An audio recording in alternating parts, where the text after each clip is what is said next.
Oui. Donc, mon nom, c'est Tina Pranic. Je suis cofondatrice avec Daya Jiwan de Elance. Donc, chez Elance, on veut créer des environnements inclusifs en milieu de travail. On offre une plateforme SaaS, donc une plateforme en ligne qui va vraiment offrir des produits clés en main, les statistiques démographiques à l'interne, le diagnostic, les formations en ligne et des recommandations. Et notre vision, c'est vraiment de s'ancrer dans la donnée. Donc, plus on aura une collecte de données importante, plus on va personnaliser et adapter le service pour offrir les meilleures recommandations. Donc, on veut vraiment aller dans la banque de données diversité, équité, inclusion. Cette banque-là est soit peu existante ou pas, encore moins dans le milieu francophone. Donc, on a vraiment hâte de promouvoir la diversité, l'équité et l'inclusion avec notre banque de données, justement. En effet, bien, dans le fond, c'est ça. On avait fait un autre incubateur au préalable, donc au HEC Montréal.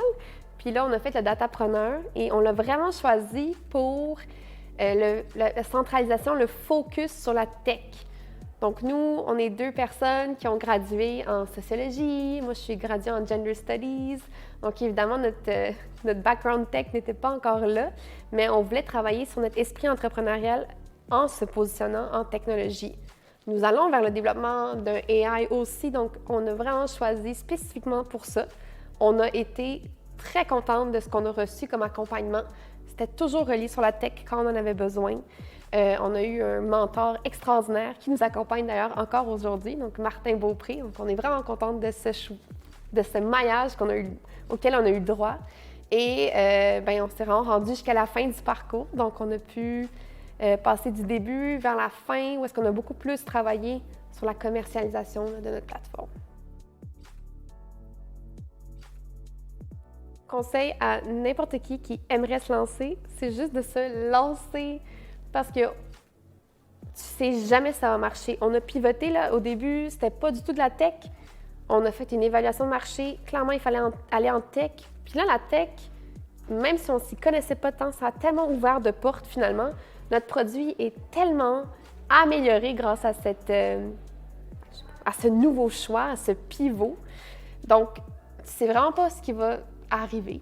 L'aventure est très complexe. Là. Je dirais pas qu'elle est facile, mais plus attendre sert à rien parce que c'est vraiment tes clients-clientes qui vont t'apprendre où est-ce que tu dois aller et non, toi, développer ta solution par toi-même de ton côté.